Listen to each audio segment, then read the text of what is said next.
I'm not gonna lie to you, I've tried to film this video so many times. I'm sorry for the absence. A-levels, I literally have my exams in like a month and I'm really scared, but it's alright. I've been to film this video for about 3 months and I've only just got round to it, so I'm really sorry, but hey ho, it's getting filmed. In today's video, I'm going to be talking through my Unit 3 coursework for criminology. If anybody does want a video on Unit 4 and the exam, I can do that in the summer. Please let me know, because otherwise I'm not sure I'll film it. I have a thing here, a sheet that literally is just everything I want to talk about. I've got 3 parts. If you have any questions, obviously do leave them in the comments. I also got a lot of you DMing me on Instagram. Please feel free to DM me. My Instagram is obviously, as always, down below, and I'll put it up on screen for you. I did take in my 2 Unit 3 books. I would say, if you're like me, you basically copied out what was in your book onto your note sheet, then you won't need these. But something in the back of my mind was just like, take them in. That's it. Like, I didn't actually use these at all, and if anything, they kind of got in the way. On the first bit of my list is what is this unit all about? Simply, just like to put it to you, this is the whole crime scene to courtroom. Just basically goes through in chronological order to get into the courtroom. I really loved this unit.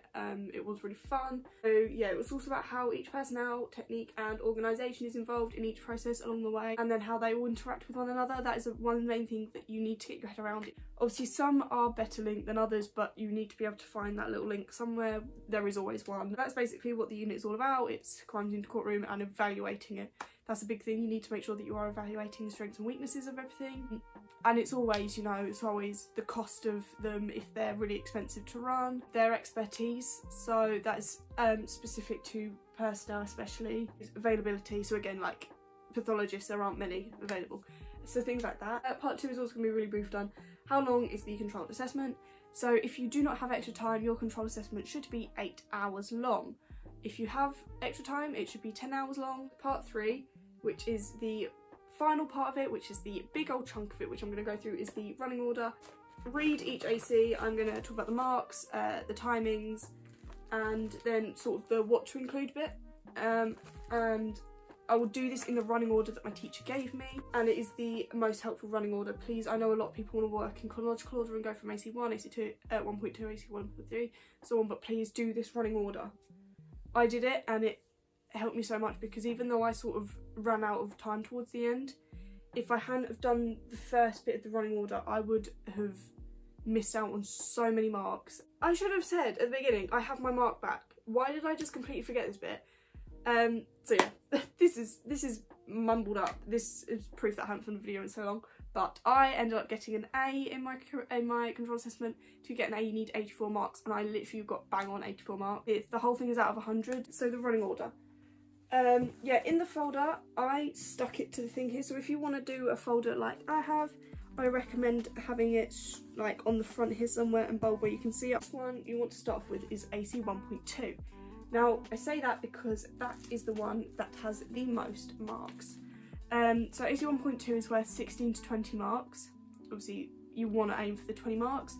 And this is about the clear and detailed assessment is made of a wide range of investigative techniques. So yeah, you want to be spending 90 minutes on that if you don't have extra time. If you do, you want to be spending 110 minutes.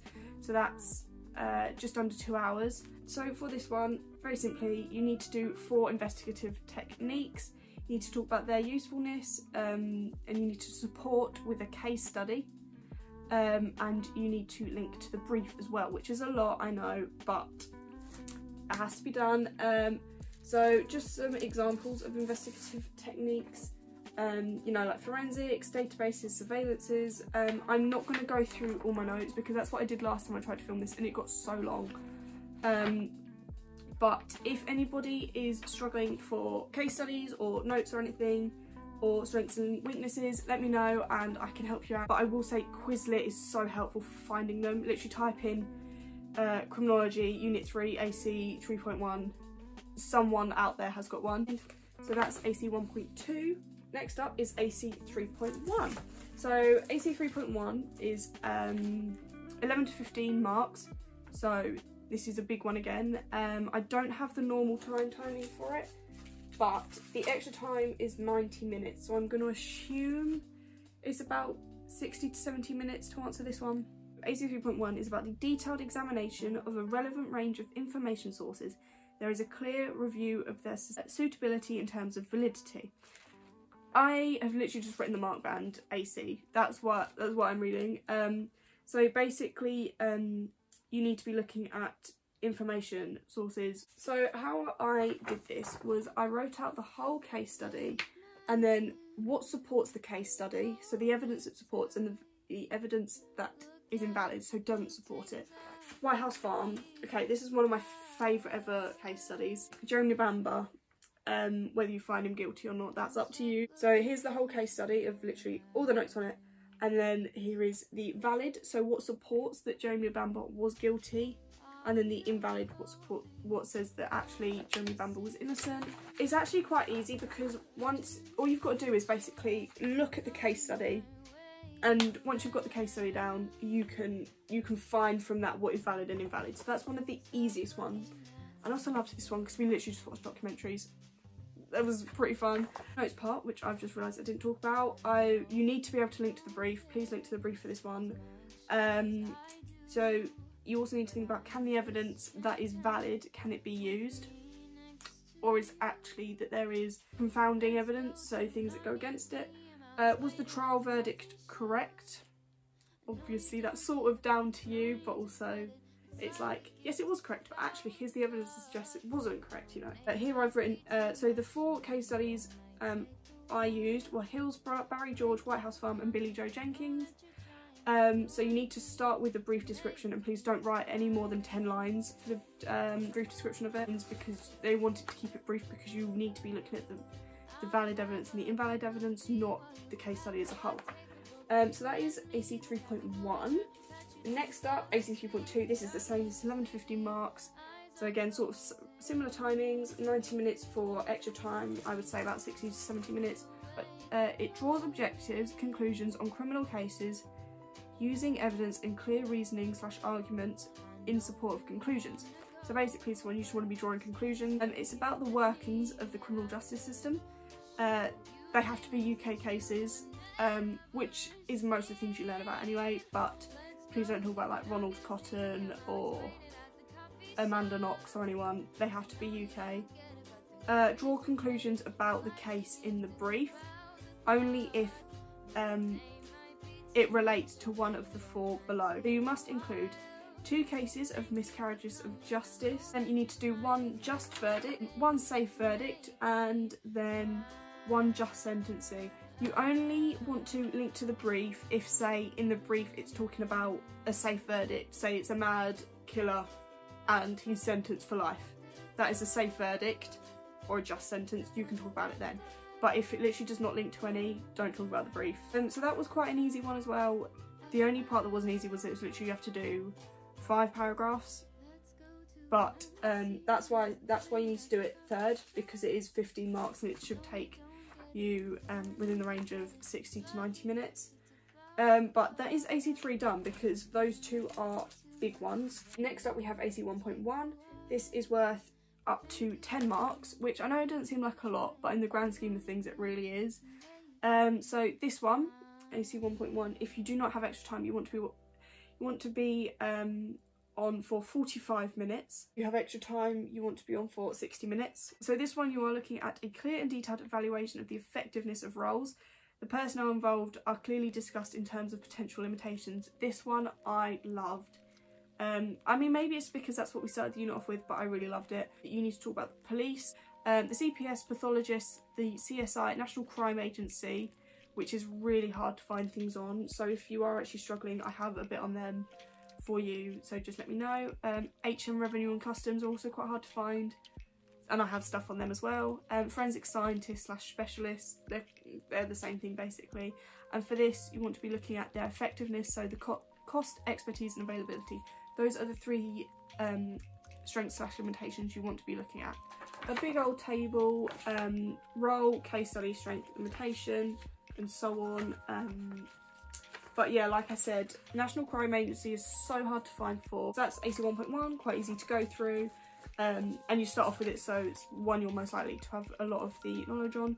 I'm going to say please, every time you finish an AC, go straight and do your notes for your control assessment, because if you leave them until a week before your control assessment, you are going to be catching up so much. But if you get them done straight away, you finish AC 1.1, you get the notes done, give them to your teacher to have a look at, and then she can give you feedback straight away. My teacher was wonderful, she gave us feedback like straight away. Next up we have AC 2.4. This one is also worth up to 10 marks. So again, you want to be spending 60 minutes on it if you do have extra time, sorry. And if you don't, you want to be spending up to 45 minutes on it. 2.4, assess key influences affecting the outcomes of criminal cases. There is a clear and detailed understanding of their impact. So literally in the notes section of this, I just have you need case studies, and it's the strengths and weaknesses. Everything is strengths and weaknesses pretty much. Things like evidence. Evidence is a very big one that sways the jury. You know, if it's tangible evidence, you're more likely to get a conviction. There is media. Media is a huge one in affecting the outcome of cases. Witnesses, expert witnesses, judiciary, barristers and legal teams, and politics. That's pretty easy, especially evidence and media. They're the two of the easiest ones to go for. AC 1.3, this one is worth up to 6 marks, which also doesn't seem like a lot, but these are smaller questions that you want to leave towards the end so you can just quickly type up. This one you should be spending 38 minutes on if you have extra time, and if you don't have extra time, you want to be spending up to 30 minutes on it. So it's not that big of a difference overall, but yeah. So 1.3 is the clear and detailed explanation of how evidence is processed using relevant examples. So this one, yeah, is pretty short. This is about tangible evidence and testimonial. So, you know, your physical evidence, your tangible, your DNA, your footprints, fingerprints, so on. And then your testimonial evidence, so eyewitnesses, CCTV, confession, character statements, and all things like that. I've also got a bit on here on Locard's exchange principle, which is basically every time someone enters an environment, something is added or removed from it. So, you know, if you go into a crime scene, you're leaving a hair, you're leaving a footprint, something like that. And then I've got a little bit on testimonial evidence down here, so like it must be given under oath, what is said in court must be by a competent individual, children must have a guardian, and then on the back I've got how they collect evidence. So that's pretty easy. So you need to cover all 5 processes, so collection, transfer, storage, analysis, and personnel in this. So AC 1.4 is the rights of individuals in criminal investigations are clearly examined. This one's well is up to 6 marks. So you should be spending up to 30 minutes on it if you don't have extra time, and obviously 38 if you do. You want to talk about the suspect rights, so, you know, straight through from custody to being detained to trial, and then a case study. And I've got stop and search laws there in a case study, which was the Brixton riots. Victims' rights and a case study, so John Warboys, and then witness rights, and so on. You can find them in like the witness charter and stuff if you go to the government website. And then a case study, so Barry Burnell and Dwayne Brooks. So yeah, that one as well is quite a nice and easy one. AC 2.5, this one is also worth up to 6 marks, so again 30 minutes, not extra time, 38 minutes extra time. 2.5 is here. So this is the use of lay people, so juries and magistrates are discussed fully in relation to their strengths and weaknesses. Woohoo, strengths and weaknesses again. So this one you just need to evaluate. So your evaluation should discuss impacts of strengths and weaknesses. So here we've got lay people, literally what they are, their unprofessional point of view, fair trial, so on. And then the role of the jury, strengths of jury, they're independent, can give perverse verdicts, racially balanced. And then a case study, obviously always want to be using a case study. And then their weaknesses, and then we'll go on to magistrates, a bit about magistrates, and then their strengths and weaknesses as well at the back there. So yeah, 2.5 is also quite neat and sweet. And then lastly, we're coming on to these 3 are 4 markers. These are the 3 you want to leave till last. And that is 2.1, 2.2 and 2.3. So if you have extra time, you should be spending 23 minutes on them. If you don't, you should be spending 20 minutes. So really not that long at all. So AC 2.1 is about the detailed explanation, including clear and relevant examples of the requirements, the tests, of the CPS in prosecuting suspects. So that is the full code test and the threshold test. So basically the test they have to do to see if they can take the case to court or not. In this, all I literally have in the notes section is you should include relevant legislation. So the Criminal Justice Act of 2003 and the Prosecution of Offences Act of 1985. So literally here I've literally got a tiny little bit on the CPS because you want to add that in the bit. What are the CPS? The full code test, the 2 stages, the evidential stage and the public interest stage. For each stage I have a case study, the threshold test, the 5 conditions, and basically the threshold test is when the full code test is not met. So what is each condition, and then case studies. That one nice, short and sweet. AC 2.2. Describe in some detail the stages of the trial processes, including the personnel involved. So you want to be talking about pre-trial, plea bargaining, bail, rolls, courts and appeal. It's a lot, I know, but this one is actually very short. So the stages occurring before a trial, bail conditions, and then the weaknesses of that, the types of offences, indictable, triable, either way, and summary. So here I have 3 flowcharts. So this is how each one will go. So summary offence because it's the least harmful, I guess. I don't know what to say. So I have there summary offence. It goes to a magistrate's court. If it's a not guilty plea, it goes to a summary trial. If it's a guilty plea, what happens then? So I have one for triable either way, indictable only offences. Literally, if you type into Google indictable only offence flowchart, go to images, there will be one there. That is what they look like, if anyone was wondering. So yeah, AC 2.3 again, 2.2 sorry, you want to be talking about magistrates, courts, appeals, and then a case study. So yeah, that one is also short and sweet. And then finally, actually saying that, I say 2.2 short and sweet, it seems like a lot, it isn't at all. Finally, the last thing I have is AC 2.3, detailed understanding of the rules in relation to the use of evidence in criminal cases. So you need to be talking about the relevance and admissibility, the disclosure of evidence, hearsay rules and exceptions, and legislation and case law. So up here I've got what each one is, so oral testimony, witness statements and expert reports, real evidence, hearsay evidence and documentary evidence. What those are, so really short, really sweet. For evidence to be used, it has to follow certain rules and must be relevant, admissible, what each of those 2 are. Unreliable, sorry. What are pre-trial silences, character evidence and disclosure of evidence. And you need to make sure you've got a case study for each of the things, each part. That is that, short and sweet, and that is each AC. If I've obviously gone through them too quick, let me know and I can write them back out in the comments for you all. So yeah, that is absolutely everything. Please do not take anything in that your teacher has written on. That is the one big rule. Please do not do that. My DMs are always open. It will go into my request, but I check that regularly, so that'll be there. But yeah, that is everything. I literally just went through everything. I really hope it was informative, and I will see you in my next video. Bye.